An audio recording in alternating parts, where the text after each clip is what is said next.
ETF index mutual funds నేర్చుకుని stock మార్కెట్లో రాణించాలనుకుంటున్నారా? వెంటనే ఈ నెంబర్కి కాల్ చేయండి. రాజేంద్ర ప్రసాద్ గారు, ఫస్ట్ అయితే మనం ఇప్పుడు అందరూ బాగా మృత్యుంజయుడు ఎవరు, మన రమేష్ గారు, ఆయన గురించి మనం మాట్లాడుకుంటే నిజంగా 11A సీట్ అనేది ఎవరు తీసుకోరంట. ఈయన మాత్రమే తీసుకున్నందుకు ఆయన అక్కడి నుంచి బయటపడ్డాడు. ఆయన లేచి చూసేసరికి శవాలన్నీ ఇలా కుప్పలు కుప్పలుగా, అంటే నిజంగా ఆయనకి ఎంత భయభ్రాంతిలో ఉండింటాడు. ఫ్రాక్షన్ ఆఫ్ సెకండ్స్ లోనే అంత అలా ఎక్కాము, అలా కళ్ళు సౌండ్ వచ్చేసింది, ఇలా మనుషులు వెళ్ళిపోయారు, ఈయన ఒక్కడు బయటకు వచ్చాడు. ఆ 11A సీట్ ఏంటండి అసలు? చాలా విచిత్రం అండి. 242 మందిలో ఒక్కడే బయటపడుతుంటే అతనికి నూకలు రాసి పెట్టింది భూమి మీద. అది rarest of the rarest incident అండి. ఎందుకంటే అతను ఇంగ్లాండ్ సిటిజన్, భవన నిర్మాణ కార్మికుడు అంట రమేష్ అనే అతను ఎమర్జెన్సీ ఎగ్జిట్ లెఫ్ట్ సైడ్ 11Aలో కూర్చొని ఉన్నాడు. ఆ విమానము టేకాఫ్ అయిన 30 సెకండ్స్లోనే అది కూలిపోయింది. అంటే 400 అడుగులు భూమి నుంచి 400 అడుగుల వరకు ఎగరగలిగింది. 400 అడుగుల నుంచి పడింది 30 నిమిషాల్లో. అంటే ఇతను ఎంత అలర్ట్గా ఉండడం మీరు ఆలోచించండి.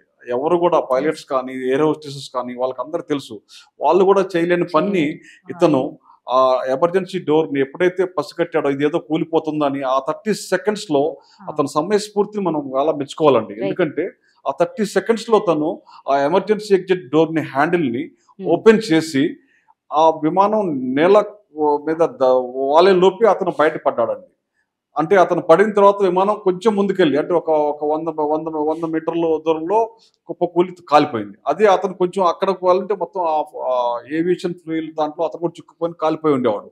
అంటే అతను విమానము ఎక్కడైతే రోడ్ మన నేల మీద ఇంపాక్ట్ అవడానికి ఇంకా ఒక 10 సెకండ్లో అది ముందుకెళ్ళి ఇంపాక్ట్ అవుతుంది. ఈ 10 సెకండ్ లోపే అతను ఆ డోర్ ఓపెన్ చేసుకొని కింద పడ్డాడు. అతి తక్కువ హైట్ లో అతను మళ్ళీ లేచి నిలబడి నడవగలిగాడు. అంటే అతను అదృష్టం చూడండి మీరు. అతను పైలట్ కూడా మిగిలిన 30 సెకండ్లే. ఆ 30 సెకండ్లో 400 అడుగులు టచ్ కావాలి. ఆ 400 అడుగులు టచ్ అవుతున్నప్పుడు అతను ఎక్కడైతే విమానం కూలిందో అక్కడ పడి ఉంటే అతను కాలిపోయి ఉండేవాడు అందరితో పాటు. దానికి ముందు ఒక 3-4 సెకండ్ల ముందు ఆయన ఆ ఎమర్జెన్సీ 11A పక్కన ఉన్నటువంటి ఎమర్జెన్సీ ఎగ్జిట్ డోర్ ని ఓపెన్ చేసుకొని, అది కూడా భూమి తక్కువ ఎత్తులోనే, జస్ట్ మీరు అనుకోవచ్చు ఒక 20 అడుగులో 15 అడుగులో ఉంటుంది అంతే. 15 అడుగుల నుంచి జస్ట్ దూకాడు.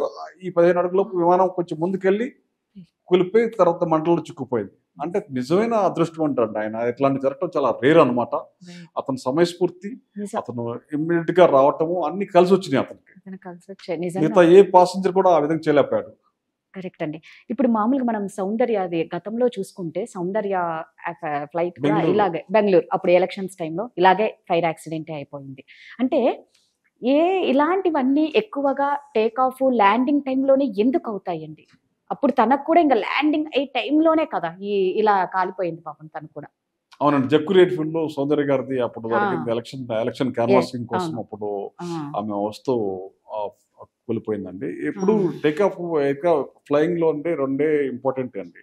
పైలట్ ఒక అతి కష్టమైనవి, అతి క్లిష్టమైనవి టేక్ ఆఫ్ అండ్ ల్యాండింగ్. అది మాత్రం పైలట్స్ క్షణాల్లో డెసిషన్స్ తీసుకోవాలి. ఎందుకంటే ఆగి ఉన్న విమానము క్షణాల్లో అది లేచేసి కొన్ని 100 కిలోమీటర్ల స్పీడ్ అందుకుంటాయి. ఎందుకంటే మామూలుగా భూమి మీద ఉన్నప్పుడు అది 10 km/h నడుస్తూ ఉంటుంది. అట్లాంటి 10 km/h నడుస్తుంది. విత్ ఇన్ సెకండ్స్లో అది 500 km/h, 1000 km/h, తర్వాత హైట్, ఇవన్నీ. సో పైలట్ అనే వ్యక్తి ల్యాండ్ అవుతున్నప్పుడు, టేకాఫ్ అవుతున్నప్పుడు ఎయిర్ క్రాఫ్ట్ యొక్క స్పీడు, తర్వాత దాని యొక్క డ్రిఫ్ట్, తర్వాత ఎయిర్ క్రాఫ్ట్ యొక్క హైట్, ఎంత హైట్ మెయింటైన్ చేయాలి, తర్వాత ఎంత స్పీడ్ మెయింటైన్ చేయాలి, ఇవన్నీ పారామీటర్స్ అన్నింటినీ ఒకేసారి ఆయన క్షణాల్లో డెసిషన్స్ తీసుకోవాలి. దానికి ఒక నిమిషం ఆలోచించి నేను తీసుకుంటానంటే కుదరదు. అవన్నీ ఆటోమేటిక్గా జరిగిపోవాలన్నమాట. సో చాలా సంక్లిష్టమైన రెండే టేక్ ఆఫ్ అండ్ ల్యాండింగ్. ఈ టైంలో ఏమాత్రం పొరపాటు జరిగినా కానీ, పైలట్ వైపు నుంచి ఏమాత్రం పొరపాటు జరిగినా కానీ క్రాషెస్ జరుగుతూ ఉంటాయండి. కానీ బట్ రేర్, అవన్నీ చాలా రేర్ అనమాట. ఇప్పుడు ఈ విధంగా టేక్ ఆఫ్ ఇప్పుడు ఇది టేక్ ఆఫ్ అవుతున్నప్పుడు జరిగినవి మొత్తం అనలైజ్ చేసుకుంటే ఒక 2.8% మాత్రమే జరిగినాయి ఇప్పటి వరకు. అంటే అన్ని యాక్సిడెంట్స్ తీసుకొని మనం Hmm. అనలైజ్ చేస్తే ఈ విధంగా జరిగిన 2.8% మాత్రమే, చాలా తక్కువే. చాలా తక్కువ. కానీ జరిగిన తక్కువలో చనిపోయే సంఖ్య ఎక్కువ ఉంది కదా. అవునండి, మనం పాసెంజర్స్ అంటే ఇప్పుడు మన బోయింగ్ లో 350 వరకు ఉంటారు ఫుల్ సిట్టింగ్ కెపాసిటీ. ఇప్పుడు మనకి 242 మంది పాసెంజర్స్ ఉన్నారు కాబట్టి ఛాన్సెస్ ఉండవు. ఒక 500 మీటర్స్ నుంచి పడిపోవటము, ఆ ఇంపాక్ట్ ఒకటి, ప్లస్ ఫ్యూయల్, ఏవియేషన్ ఫ్యూయల్ అన్ని వేల లీటర్లు ఉంటాయి, లక్ష లీటర్ల లక్ష పైన లీటర్లు. ఉంటాయి. ఆ లక్ష లీటర్లు ఒకేసారి మండుకుంటే ఇంకా విత్ ఇన్ సెకండ్స్ లోనే బూడిదైపోతారు. వైట్ పెట్రోల్ అంటారు కదండి దీన్ని. దీన్ని ఏవియేషన్ టర్బైన్ ఫ్యూయల్ అంటారండి, ఏటీఎఫ్ అంటారు. ఏవియేషన్ టర్బైన్ ఫ్యూయల్ అంటే మన కిరోసిన్ కంటే కొంచెం ఎక్కువ, పెట్రోల్ కంటే తక్కువ, మధ్యలో ఉంటుంది రెండింటికి. కిరోసిన్ కంటే ఎక్కువ, పెట్రోల్ కంటే కొంచెం తక్కువ. రెండు ఒకేలాగా ఉంటాయి. విధంగా చూస్తే కిరోసిన్ అనుకుంటారు దాన్ని చూస్తే. ఏమన్నా అంటే ఈ 1,00,000 లీటర్ల పెట్రోల్, వైట్ పెట్రోల్ వల్ల ఏమన్నా ఛాన్స్ ఉంటుందా? అంటే ఒక్కసారిగా విత్ ఇన్ మినిట్స్ లోనే కదా, ఇందులో ఏమన్నా ఉంటుందా అని. అంటే కంటామినేషన్ మీరు అన్నది ఏమన్నా సాబటేజ్ ద్వారా కంటామినేట్ చేస్తే, ఓకే, సాబటేజ్ ద్వారా ఈ ఏవియేషన్ టర్బైన్ ఫ్యూయల్ లో ఏమైనా కలిపితే, యాసిడ్స్ కానీ మన పంచదార కానీ ఇట్లాంటివి ఏమైనా కలిపితే అవి ఇంజిన్ సీజ్ అయిపోతాయి, ఇంజిన్ సీజ్ అయిపోతుంది ఆటోమేటిక్ గా. కానీ అవి అట్లా కంటామినేట్ చేయడానికి చాలా తక్కువ స్కోప్ ఉంటుంది, ఎందుకంటే చెక్స్ అండ్ బ్యాలెన్స్ లో దొరికిపోతారు.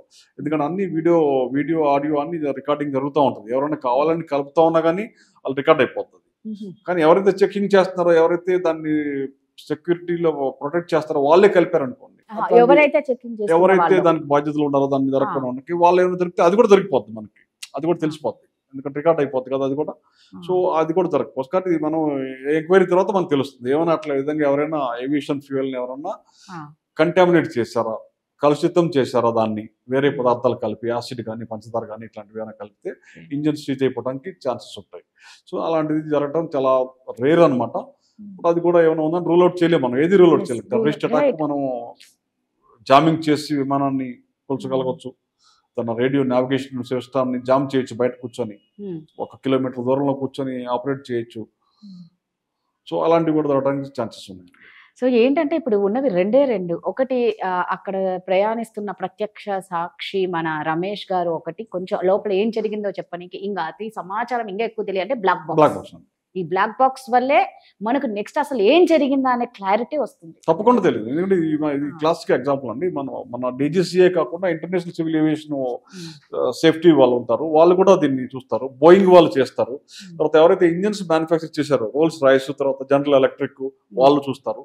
మిగతా కాంపోనెంట్స్, ఒక విమానంలో రకరకాల కాంపోనెంట్స్ ఉంటాయండి, 300 పైగా కాంపోనెంట్స్ పైన వేరు కంపెనీస్ తయారు చేస్తాయి. ఒకరిదే కాదు, బోయింగ్ అనేది ఒక కంపెనీ పేరు అనమాట. ఇంజిన్స్ తయారు చేసేది ఒకరు ఉంటారు, రోల్స్ రాయిస్ వాళ్ళు కానీ, జనరల్ ఎలక్ట్రిక్ వాళ్ళు కానీ. తర్వాత ఫ్యూజ్లేజ్ ఒకరు తయారు చేస్తారు, టైర్స్ ఒకరు తయారు చేస్తారు, నట్ బోల్ట్స్ టైర్స్ పెట్టి ఇంకొకరు తయారు చేస్తారు, ఎజెక్షన్ సీట్ వేరే ఒకరు తయారు చేస్తారు.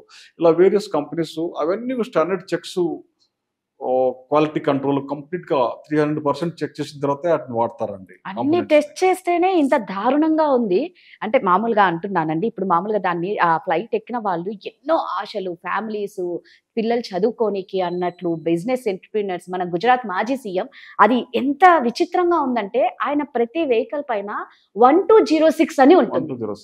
ఆయన చనిపోవడం కూడా 1206 జూన్ 12. అసలు ఏందండి అది? యాదృచ్ఛికం అండి. ఇప్పుడు మన విమానాల్లో మన వివిఐపి ఆయన మాజీ ముఖ్యమంత్రి గుజరాత్ కి రూపాలి గారు, దురదృష్టకరం అది. ఆయనకు లక్కీ నెంబర్ 1206. అదే 1206 లో ఆయన ఇలా చనిపోవడం అంటే నిజంగా ఒక విధంగా బాధాకరమైన విషయం. చూడండి, అది కూడా ఆ విషయం మనకి ఇప్పుడే తెలివి వచ్చింది. ఆయనకి ఒక స్కూటర్ తర్వాత వ్యాగనారే ఉందని. చూడండి, ఒక మాజీ ముఖ్యమంత్రి, ఇంకా ఒక స్కూటర్ కూడా ఆయన 1206, అలాగే మారుతి వ్యాగనార్. సో అలాంటి ముఖ్యమంత్రులు కూడా రేరు మనకి. ఆ విషయం మనకి ఆయన చనిపోయిన తర్వాత తెలిసింది. లేకపోతే ఒక ముఖ్యమంత్రి వ్యక్తి దగ్గర ఒక స్కూటరు మారుతి వ్యాగనార్ ఉందంటే అది ఆయన ఎంత సింప్లిసిటీకి ఆదర్శం. ఆయన దురదృష్టకరం ఆ నెంబరు అదే రోజు పోవటం కూడా. అంటే నిజంగా ఎంత బాధాకరమైన విషయం అంటే గుండెల్ని పిండేస్తుంది. అంటే ఎన్నో కుటుంబాలను విషాదంలోకి నింపింది, ఎన్నో ఆశల్ని కాల్చి బూడిద చేసింది ఈ ఫ్లైట్ యాక్సిడెంట్ అండి. మీరు అన్నట్లు అన్ని కన్నా టెస్ట్లు చేసింటే, నాకు లాస్ట్ ఒక్కటే క్లారిటీ కావాలి, అన్ని టెస్ట్లు చేసుకుంటే ఇది జరగకపోయేదే కదా అండి. అంటే మామూలుగా అడుగుతున్నా నేను, అంటే ప్రతి ఒక్కరికి ఏంటి అంటే మెయింటెనెన్స్ లేదు, మెయింటెనెన్స్ అంటే సర్వీసింగ్ లేదు, సర్టిఫికేట్ లేదు, లేదు అట్లా కుదరదండి. ఇట్లా ఎట్టి పరిస్థితులు అట్లా ఛాన్సే ఇవన్నీ లేదండి. లేదంటారు. ఛాన్సే లేదండి. నేను చెప్తున్నాను కదా, ఏ ఒక్క టెస్ట్ జరగకుండా, ఏ ఒక్క సర్టిఫికేట్ లాగ్ బుక్ లో ఎంట్రీ కాకుండా విమానం ఎగరటం అనేది కుదరదండి. ఎట్టి పరిస్థితుల్లో అది జరగదు. అది మీరు అంటున్నటువంటి ఇవన్నీ జనాలు ఏదంటే తెలిసి తెలియక ఏదో అంటుంటారు. ఈ ఏవియేషన్ లో మాత్రం ఎట్టి పరిస్థితుల్లో అసలు ఏ మాత్రం కూడా జీరో ఎర్రర్ సిండ్రోమ్ అండి. జీరో ఎర్రర్ సిండ్రోమ్ అంటే అన్ని విధాల, ఈవెన్ రన్వేలో కూడా ఎవరైనా రన్వే క్రాస్ చేసినా కానీ ఆ టైంలో స్ట్రింజెంట్ పనిష్మెంట్ ఉంటుందండి. అది ఎవరైనా కావచ్చు. దాన్ని మొత్తానికి రన్వే అధికారి కూడా కావచ్చు. కంప్లీట్ ఎవరు కూడా రూల్స్ ఫాలో కాకపోయారంటే సివియర్ పనిష్మెంట్స్ ఉంటే ఆ ఎయిర్లైన్స్ కానీ దానికి లైసెన్స్ క్యాన్సిల్ చేస్తారు. మళ్ళీ దాన్ని రివ్యూ కూడా చేయరండి. చాలా, ఎందుకంటే ఎన్నో ప్రాణాలతో సంబంధించుకుంది కదా, అందులో వివిఐపీస్ ఉంటారు, చాలా మంది ఉంటారు. ఈ ఏవియేషన్ లో అనేది మిస్టేక్స్ జరగడం అనేది చాలా రేర్ గా ఉంటుందండి. మీరు అన్నట్టు హ్యూమన్ ఎర్రర్ కావచ్చు, మెటీరియల్ ఫెయిల్యూర్ ఏమన్నా కావచ్చు, తర్వాత టెర్రరిస్ట్ అటాక్, సాబిటేజ్ కావచ్చు, ఫ్యూయల్ కంటామినేషన్ కూడా త్రూ సాబిటేజ్ జరగడానికి అవకాశం ఉంది, బర్డ్ హీట్, తర్వాత వెదర్ ఫ్యాక్టర్. ఈ 5 ఫ్యాక్టర్స్ లో ఏదో అవ్వచ్చు. మనకి ఒక వారం 10 రోజుల్లో ఏదో కరెక్ట్ గా తెలిసిపోతుంది మనకి. సో ఒక 1 వీక్ 10 days అయితే మొత్తం అన్ని బయటికి వస్తాయి. ఇంకా టైం బాగుంటే అంతకు ముందే కూడా వస్తాయి. సరే, ఏమైనా కానీ ఈ ప్రమాదంలో చనిపోయిన వాళ్ళందరూ ఆత్మశాంతి చేకూరాలని, వాళ్ళ కుటుంబ సభ్యులకంతా తట్టుకునే శక్తి, ధైర్యాన్ని ఇవ్వాలని ఆ భగవంతుని కోరుకుంటాం. Thank you. నమస్కారం అండి.